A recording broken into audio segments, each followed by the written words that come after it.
اللہ اللہ اللہ۔ سلام کا کانٹوں پہ چلنا دکھائی دیتا جب میرے نبی پاک علیہ الصلوۃ والسلام کا مار کھا کھا کے گھر گھر جا کے عکاظ کی منڈیوں میں تبلیغ کرنا نظر آتا ہے تو حجرہ چھوٹ جاتا ہے، پھر مسجد سے نکالتی ہے یہ چیز، پھر گلی گلی گھومنے کو جی چاہتا ہے۔ دوستو آج میں تبلیغ کرنے جاتا ہوں تو لوگ پھولوں کی پتیاں برساتے، میں تبلیغ کرنے جاتا ہوں تو لوگ اسٹیج بچھاتے، میں تبلیغ کرنے جاتا ہوں تو لوگ اعلیٰ کھانا پکاتے، اے سی والی گاڑی میں بیٹھ کے میں نکلتا ہوں، پھر بھی میں آ کے کہتا ہوں لوگ بات نہیں مانتے، لوگ توجہ نہیں دیتے، لوگ غور نہیں کرتے۔ آؤ میں تمہیں مکہ مکرمہ کی ایک منڈی میں لے جاؤں۔ مکہ میں ایک عکاظ کی منڈی لگتی تھی، حضرت سعد بن عبادہ فرماتے ہیں میں اس منڈی میں موجود تھا، کالی زلف والے محبوب کے وجود پہ پھٹا ہوا لباس تھا، رسول پاک علیہ السلام کا لباس پھٹا ہوا تھا، ہونٹ مبارک خشک تھے، داڑھی میں گرد و غبار تھی۔ عکاظ کی منڈی میں ایک ایک بندے کے پاس جا کے میرے مصطفیٰ کھڑے ہوتے تھے اور ایک ایک بندے کو بلا کے کہتے تھے کلمہ پڑھ لے اللہ تجھے فلاح دے دے گا، کلمہ پڑھ لے۔ آپ فرماتے ہیں میں نے پیچھے دیکھا ایک بابا، بوڑھا بابا، لمبی قمیض پہنی ہوئی ہے اور اس نے اپنی جھولی مٹی سے بھری ہوئی ہے، جب حضور تبلیغ کرتے تو وہ نبی پاک میں مٹی ڈالتا اور کہتا ہے اس کی بات نہ ماننا یہ مجنون ہے، اس کی بات نہ ماننا یہ معاذ اللہ جادوگر ہے، اس کی بات نہ ماننا یہ قاہر ہے، اس کی بات نہ ماننا یہ ساحر ہے، اس کی بات نہ ماننا یہ لوگوں کو گمراہ کرتا ہے۔ معاذ اللہ نبی پاک عکاظ کی منڈیوں میں ایک ایک بندے کے پاس جاتے، ایک ایک بندے کو جا کے تبلیغ کرتے، ایک ایک بندے کا دامن تھامتے، کبھی کسی کو کہتے کلمہ پڑھ لے، کبھی فرماتے ہیں وہ پیچھے جو تھا، اور فرماتے میں نے سوال کیا آگے کون ہے؟ لوگوں نے کہا محمد ابن عبداللہ ہے۔ میں نے پوچھا پیچھے کون ہے؟ کہا اس کا اپنا چاچا ابو لہب ہے۔ ابو لہب مٹی ڈالتا، میرے رسول پاک صلی اللہ تعالی علیہ وسلم اس مٹی اور گرد و غبار کے عالم میں پھول برساتے، تبلیغ مشکل ہو گئی۔ آؤ سنو میرے نبی پاک نے کس حال میں تبلیغ کی۔ حضرت صدیق اکبر فرماتے ہیں میں نے وہ حال بھی دیکھا کہ میرے نبی پاک کے گلے میں کافر چادر ڈال دیتے تھے اور چادر ڈال کے بل دیتے تھے، اور میں نے وہ حال بھی دیکھا کہ میرے مصطفیٰ کو حرم کے اندر خدا کے گھر کے سین میں لٹا دیا کافروں نے، جوتے اتار لیے، اور رسول پاک علیہ السلام کے وجود اطہر پر بشر کی عیب پوشی کے لیے جس کو اتارا تھا، بشر کی چیرہ دستی سے وہ دامن پارا پارا تھا۔ فرمایا نبی پاک علیہ السلام کو مارتے تھے، حضور کے وجود سے خون نکلتا تھا، نبی پاک علیہ السلام کو مار مار کے تھک جاتے تھے تو حضور نظر اٹھا کے کہتے تھے ظالموں میں پھر بھی تمہیں کہتا رہوں گا کہ خدا وحدہ لا شریک ہے۔ میرے دوستوں رسول پاک کی راہوں میں کانٹے بچھائے، 3 سال میرے نبی نے قید کاٹی، 3 سال میرے مصطفیٰ نے بھوک کاٹی، اور آج 2 بچیوں کے ساتھ سفر کرنا پڑے تو لوگ مسجدوں میں آ کے اپیل کرتے ہیں میرے ساتھ بچیوں کا ساتھ ہے، میرے ساتھ تعاون کرو۔ میرے نبی کی 4 بیٹیاں، شیب ابی طالب کے وہ دن، سیدہ خدیجہ الکبریٰ، جناب ابو طالب کا بڑھاپا، بچوں کا رونا، ساری رات بچے روتے رہتے، ساری رات میرے مصطفیٰ کی آنکھوں میں آنسو رہتے۔ میرے دوستوں کیا کیا دکھ اور کیا کیا تکلیفیں بتاؤں جو میرے نبی نے تیرے اور میرے تک دین پہنچانے کے لیے اٹھائیں۔ اور آپ کو ایک بات بتلاؤں، ابو جہل کتنا ظالم تھا، حضور کو پتھر مارتا تھا۔ پتہ ہے رسول پاک ابو جہل کے گھر کتنی بار گئے ہیں؟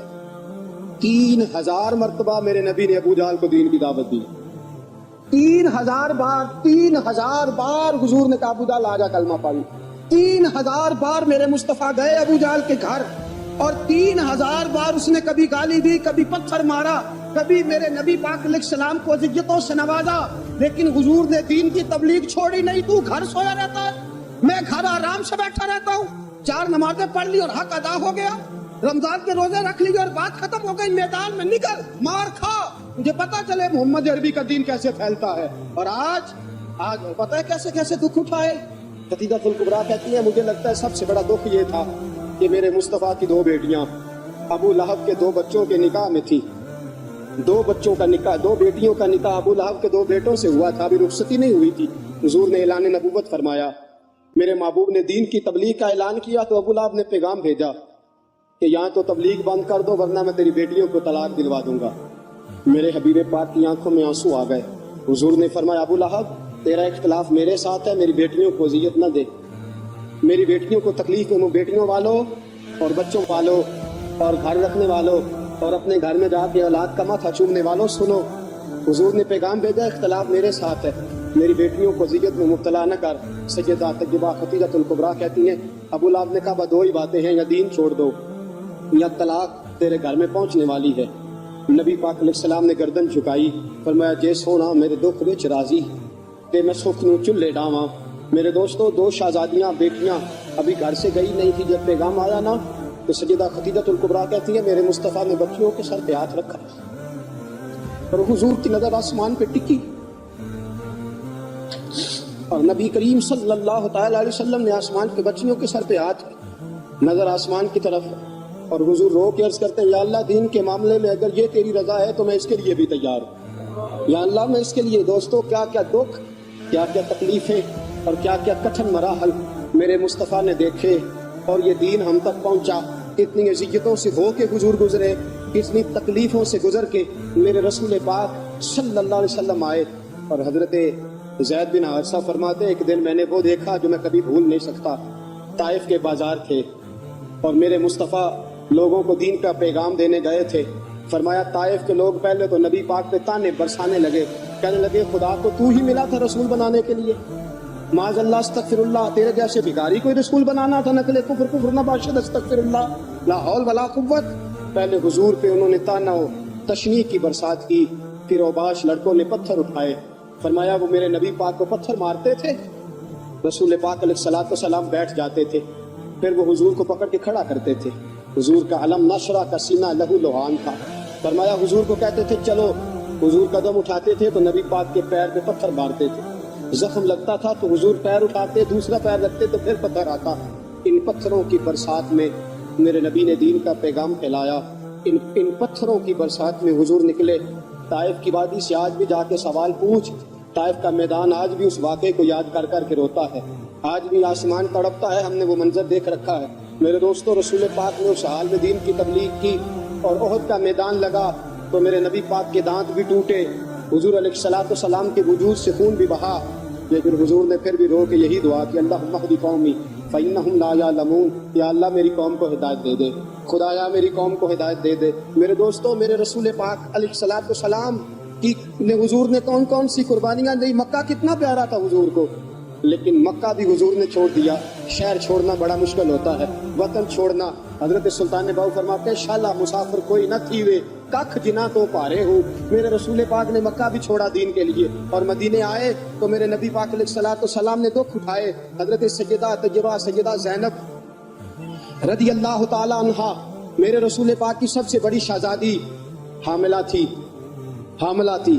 حبار بن اسود نے نیزہ مارا، گر گئی، شہید ہو گئی۔ رسول پاک صلی اللہ علیہ وسلم بیٹی کی میت پہ کھڑے ہیں، آنسو بہا رہے ہیں۔ حضور علیہ الصلوۃ والسلام وہاں بھی یہی کہتے ہیں یا اللہ اگر یہی تیری رضا ہے تو میں اس کے لیے بھی حاضر ہوں۔ میرے دوستو کئی دنوں کا فاقہ، کئی دنوں کی بھوک، کئی دن، اور حضور فرماتے ہیں سارے نبی ستائے گئے، میں سب سے زیادہ ستایا گیا۔ حضور فرماتے ہیں سارے تڑپائے گئے، میں سب سے زیادہ تڑپایا گیا۔ حضرت سلمان فارسی فرماتے ہیں نبی پاک کا چہرہ مبارک بھوک سے اترا ہوا تھا، نبی پاک علیہ السلام کو شدید بھوک لگی ہوئی تھی۔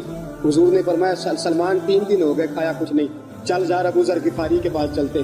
فرمایا ابو ذر غفاری کے باغ میں گئے، جاتے ہی میں نے حضرت ابو ذر غفاری رضی اللہ تعالیٰ عنہ کے باغ میں جاتے ہوئے جناب عثمان غنی کو بھی لے لیا، جناب ابو بکر و عمر و علی کو بھی لے لیا۔ پہنچے جا کے میں نے کہا کہ ابو ذر 3 دن ہو گئے نبی پاک نے کھایا کچھ نہیں، 2 جہاں کے شاہ ہیں، پاس کچھ رکھتے نہیں، 2 جہاں کی نعمتیں ہیں ان کے خالی ہاتھ میں، فقر اختیاری ہے، نبی پاک نے خود اس کو اختیار فرمایا، 3 دن سے کھایا کچھ نہیں۔ فرماتے حضرت ابو ذر رضی اللہ تعالیٰ عنہ کی آنکھوں میں آنسو آ گئے، کہنے لگے یار مجھے پتہ ہی نہیں، کسی نے بتلایا ہی نہیں، میں تو سویرے بھی پیٹ بھر کے روٹی کھائی اور حضور اس عالم میں۔ فرماتے ہیں گھر گئے، ایک بکری تھی اس کو ذبح کیا، اپنی بیوی سے کہنے لگے جلدی جلدی روٹیاں پکا، جلدی جلدی سالن پکا، تجھے پتا مصطفیٰ نے 3 دنوں سے کھایا کچھ نہیں۔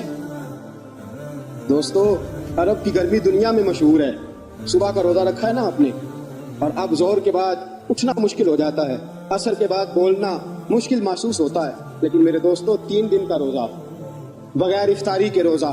میرے نبی کریم علیہ السلام کے صحابی اپنی بیوی سے کہتے ہیں جلدی کر 3 دن ہو گئے حضور نے کھایا کچھ نہیں۔ آپ کی بیوی نے جلدی سے روٹی پکانی شروع کر دی، سالن تیار۔ حضرت جناب ابو ذر فرماتے ہیں دوبارہ باغ میں گیا، انگور پکے ہوئے تھے، انگوروں کا خوشہ توڑا،